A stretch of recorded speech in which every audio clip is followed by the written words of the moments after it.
Hola, buenas noches, ¿cómo les va? Bien, bien, profesor. Aquí, tratando de entender lo que nos pasa, ya nos vamos a ir metiendo en el tema que nos convoca, por lo menos como disparador, que es el aniversario de nuestra ciudad. Este 12 de septiembre, Neuquén cumple años como capital de la provincia y seguramente nos va a servir como disparador para entender no solo aquí lo local, lo metropolitano, sino también todo esto que estamos viviendo y que atraviesa absolutamente la realidad en todos lados, también la de los neuquinos, ¿no? Sí, sin duda, vivimos una era de incertidumbre. La pandemia lo que ha hecho es acelerar estos procesos y desde ya las ciudades son tanto el reservorio de esta incertidumbre como en cierta medida las víctimas de estos procesos. Profesor, Neuquén, vamos a hacer pie aquí, en estos 116 años que cumplimos. ¿Cómo la ve usted desde lo político, desde lo económico? ¿Cuál es nuestro presente cuando uno mira la ciudad con perspectiva histórica? Sí, la ciudad de Neuquén y su área metropolitana han vivido un tiempo de transformaciones extraordinarias, no cabe duda, pero bueno, no es un fenómeno marginal, ya que bueno, lo que vemos es un proceso de urbanización cada vez más acelerado en nuestro planeta y en nuestra región. Es la construcción de Neuquén en estos 100 años, pero fundamentalmente desde los años 80, marcan, no cabe duda, un tiempo de ruptura respecto a una historia que podríamos decir aldeana frente a esta otra, de una ciudad pujante, moderna, una de las capitales de provincia más activa, más interesante, más rica inclusive en ciertos planos urbanísticos, en su construcción, en su desarrollo de también aquellas cuestiones que son propias de nuestros mundos urbanos, las desigualdades, los elementos, ¿no es cierto?, de desequilibrio que aparecen en nuestra realidad de vecinos e inclusive del plano de los servicios. Pero no hay duda que esta ciudad de hoy es distinta en todos los planos respecto a aquella otra que conocimos hacia mediados de los 80, al menos en mi caso, cuando llego a la provincia, proveniente de otra región, también metropolitana, como era el área del Gran La Plata. Uh -huh. Vemos también en la vida política transformaciones que en gran medida acompañaron aquellos cambios que se venían dando desde el 83, desde este periodo de democracia electoral continua, y que hoy vemos con novedades propias también del fin del mundo de los partidos políticos, de ciertas culturas de identidad tan fuertes que habían marcado la Argentina desde la segunda mitad del siglo XX, pero que en cierta medida fueron interrumpidos a partir de fines de los años 90 y principios del nuevo milenio. Acá Neuquén tiene una particularidad, digo Neuquén ciudad, que tuvo 20 años de un gobierno alternativo y me estoy metiendo de lleno en lo político que usted traía a colación, profesor. Tuvo 20 años de una coalición o partido político que gobernó la capital de la provincia en contraste con el MPN, que es un imbatible partido provincial que solo es comparable con algún que otro partido subnacional de nuestro país cuando uno analiza la cantidad de años continuos, ¿no? ¿Cómo se interpreta el comportamiento político de los ciudadanos neuquinos en ese trayecto, ¿no? Sí, bien registrás este evento porque el largo predominio del partido provincial en la realidad de nuestra región, de nuestro país, haciéndolo un animal muy diferente en términos políticos a lo que prima aún en este plano de identidades tan difusas que vemos entre peronismo y antiperonismo, porque hoy la marca fundamental está en ese plano, pero Neuquén en cierta medida inauguró ese proceso, en principio de dividir resultados en preferencias. En el 99, cuando la capital provincial dejó de ser gobernada por el partido provincial, el MPN, se inicia un ciclo de 20 años que en cierta medida anticipa otro proceso más complejo que tiene la provincia y otras provincias de nuestro país. Esta cuestión de un votante que divide sus resultados. Por un lado, vota en lo local a un determinado liderazgo, coalición o representación de orden diferente respecto a la de la provincia e inclusive en relación a lo nacional. En ese sentido, Neuquén fue una de las pioneras y de la misma manera que unos años antes, en el 95, hay que tener presente la situación de 3 candidatas mujeres para el gobierno municipal, para el gobierno de una capital de provincia.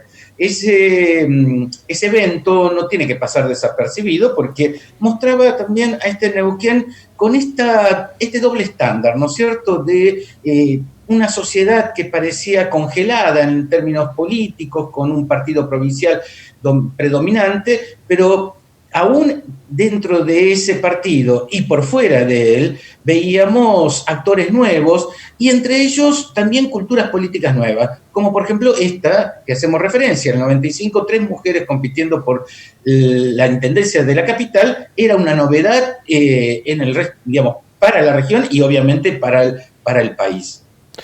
La política en la ciudad de Neuquén no va a volver a ser igual que en la década de los 90, ¿no? Yo observo el actual gobierno, que uno dice, bueno, volvió el MPN, pero volvió el MPN con una lógica aquí local mucho más abierta, me parece, ¿no? Más pensando en coaliciones, hay muchos actores políticos en la actual gestión de gobierno municipal que no provienen del riñón del MPN. Digo, creo que, no sé si en forma vocacional u obligada, pero los dirigentes políticos de la capital han cambiado, por lo menos, la manera de ver la política de aquella cultura monopartidista, por decirlo de alguna manera. No cabe duda. Bien señalás este aspecto. Desde los años 90 que la política de coaliciones se ha hecho presente, aún entendiendo que el propio partido provincial es una coalición en sí misma de distintos actores, de la misma manera que lo es el peronismo a nivel nacional. De hecho, el MPN pertenece a esa cultura. De hecho, es la razón de existencia de una estructura que se mantiene en el poder. Y en la ciudad esto ya fue planteado en el año 99 con la llegada del gobierno de Horacio Quiroga y con él todo el proceso de coaliciones que se iban armando y desarmando según la ocasión y que tenían inclusive un elemento electoral muy interesante del juego político, que era la presencia de esas famosas listas colectoras que la ciudad inaugura y que que se proyecta no solo esta ciudad, porque este fenómeno también nosotros lo pudimos ver en escenarios mucho más pequeños dentro de la misma provincia y que se va a trasladar al escenario de la disputa por las nóminas de legisladores a nivel provincial. La ciudad en ese sentido inaugura la política de coaliciones. Esta política se proyectó al nuevo gobierno, a este gobierno de Guaidó que desbanca los 20 años de administración consecutiva de la alianza, o eso que nosotros podríamos considerar una alianza que en principio fue volcada, si queremos seguir identificando las políticas en términos de izquierda y derecha, en el plano de la centroizquierda para luego avanzar hacia la centroderecha, con muchos quiebres y muchos actores nuevos, pero en el caso de este MPN que vuelve a gobernar la ciudad, la política, no cabe duda, es de coaliciones. Y no solo de coaliciones, sino también, podríamos decir, de ciertas, eso que a veces se reclama para las escenas de mayor escala, como la provincia o la nación, de cierta continuidad de políticas públicas. La ciudad hoy de Neuquén parece ser, a 9 meses del recambio de gestión, continuar con muchos de los elementos que ya se habían planteado en los 20 años del gobierno anterior y algunos de ellos que se habían dado en el periodo anterior. Por ejemplo, solo mirar la política de los parques, Sí. digamos, aquello que tiene que ver con la ampliación del espacio público para los vecinos, desde aquel parque del 86, el Parque Central, a estos otros que nosotros vemos en la actualidad, inclusive esa ciudad que se mira ahora al río, las obras que estamos observando, marcan que hay, al menos en ese plano, una política que se mantiene en pie. Gabriel, ¿qué pasa con la izquierda aquí en la ciudad y si usted quiere en la provincia también? Neuquén tiene fama de ser una provincia combativa, es decir, la Ley Federal de Educación, recuerdo que fue una de las provincias que más mostró las uñas, en todo caso, la lucha. Y hoy la izquierda parece estar obteniendo cada vez más espacios legislativos, por lo menos. ¿Pasa algo ahí? ¿Hay algún avance en ese sentido? ¿Hay algún ayornamiento quizás de las fuerzas de izquierda para trabajar dentro de lo que es la institucionalidad democrática? ¿Cómo lo evalúa usted? Bueno, en principio, este último tema que señalás respecto al carácter institucional de estas agrupaciones que antes, en general, se presentaban por fuera del sistema, hoy están integradas. Este fenómeno no es reciente. En cierta medida tendríamos que remontarnos a los años 80, cuando el advenimiento de la democracia. En Neuquén comenzó a primar lo que un politólogo, aún vivo, sociólogo él también, que ha escrito uno de los ensayos más interesantes respecto al desempeño de Neuquén en la vida política, que hablaba de una cultura de izquierda democrática para Neuquén. Estoy hablando de Vicente Palermo. Palermo identificaba en esos primeros años 80 la presencia de una cultura democrática de izquierda o de izquierda democrática. Mucho de eso nosotros lo pudimos ver en el desarrollo de nuestras elecciones, los procesos de competencia electoral y la llegada de algunos actores que estaban, diríamos nosotros en general, en esa franja de una izquierda, centro-izquierda, pero compartían una disputa con otras izquierdas que nosotros podríamos considerar más duras, que han tenido un protagonismo muy destacado en ámbitos del mundo obrero, del mundo estudiantil, en cierta cultura juvenil, que hace una década lograron, fundamentalmente después de aquel escenario tan particular que implicó la crisis del 2001, lentamente comienzan a tener espacio en la vida legislativa, ya sea en los parlamentos locales, en los consejos deliberantes, como en el parlamento provincial. Si tiene un techo o tiene oportunidades para crecer, lo que sí estamos viendo es su permanencia, su estabilidad, su estabilización, ¿no es cierto?, como actor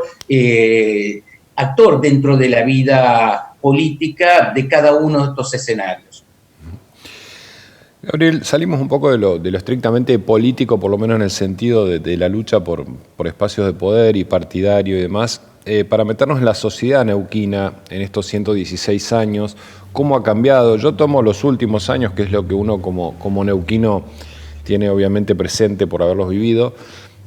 Hay una primera generación de neuquinos, sin desmerecer a los que tienen muchísimos años aquí, pero que son los menos. Hay una primera generación que somos hijos de la inmigración, digamos, ¿no? ¿Hay una identidad neuquina, sería la pregunta, o todavía está muy verde y en construcción? Bueno, es un tema de discusión más que académica, porque si bien hoy en nuestros mundos de investigadores nos preocupamos por esta cuestión, hay cierta sensibilidad que uno puede entender como parte de la producción de una identidad.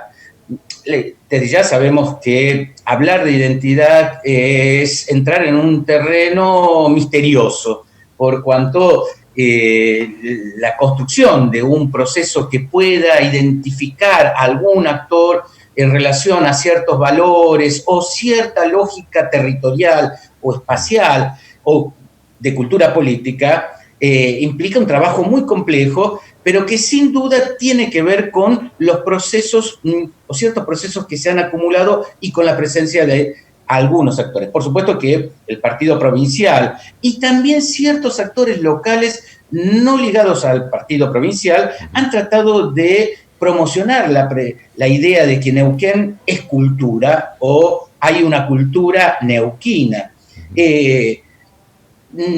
Desde ya estamos muy lejos de aquellos ámbitos donde tenemos que rastrear ciertas historias familiares, cierta arquitectura, ciertos, digamos, elementos propios de una cultura más fina en siglos anteriores. Neuquén en eso ha fallado, mejor dicho, digamos, no ha tenido ese tiempo por su construcción desde 1904, si pensamos simplemente la ciudad, o pensamos un poco más a la provincia y la entendemos desde ese fin del siglo XIX.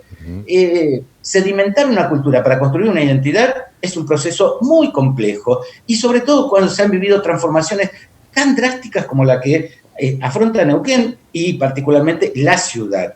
Esta suma de generaciones que, digamos, sí, nosotros estamos viendo, pero a su vez estas familias de migrantes que van llegando, esta entrada y salida también de muchos actores, la elección de Neuquén como lugar de vida implica, bueno, que estemos allí en una verdadera suma de experiencias que resulta muy difícil identificar como una, digamos, neuquinidad, si de eso se trata. Desde ya apuntar simplemente a la capital como parte de una experiencia urbana, nosotros podemos decir claramente que Neuquén no tiene lo que sí un cordobés entiende como parte de su experiencia, o eventualmente un rosarino, o un platense, por cuanto hay otros elementos que Neuquén no posee, desde elementos tan, digamos, podríamos decir, tan populares como el fútbol, por ejemplo. Neuquén carece de esos elementos que identifican, en cierta manera, la cultura popular. Lo que está fallando en ese sentido en Neuquén es esa cuestión de una cultura popular que logre amalgararse con una cultura que podríamos nosotros identificar de élite. ¿Por qué? Porque tanto la élite como la dimensión popular están en un permanente transformar y donde además nosotros tenemos que incorporar esa transformación que siempre provee o está allí en reserva de las culturas originarias propias de la región, que también ingresan al mundo urbano y buscan un lugar en esta construcción de un proceso que los identifique. Ahora, todo eso hace a un Neuquén como identidad o una neuquinidad, bueno, es parte de algo que estará en marcha. Ahora, desde ya, nosotros o nuestros hijos y posiblemente nuestros padres y abuelos entienden que Neuquén es parte de su experiencia vital y que le ha ofrecido cosas que posiblemente aquellos mundos que visitan o de donde provienen no les ha dado. Eso es parte de esa identidad. ¿Cuánto influye el perfil económico, productivo, en el caso de Neuquén, quizá más ligado a los servicios, Neuquén Ciudad? ¿Cuánto influye en la construcción justamente de sociedad, de una comunidad, ¿no? Uno tiende a ligar la forma en la que se gana la vida de una comunidad con su forma de ser o personalidad, si se quiere. Hay algo, por ejemplo, hay quienes dicen, bueno, nosotros tenemos determinadas formas de ser que vienen de una industria como la de los hidrocarburos, donde hay mano de obra intensiva, donde no son todos los que trabajan, o son muy pocos los que trabajan ahí, sin embargo ganan mucho dinero, somos una ciudad de servicio. ¿Cómo se traduce eso en la forma de ser del neuquino en todo caso, no? Y de muchas formas impacta en su experiencia de vida.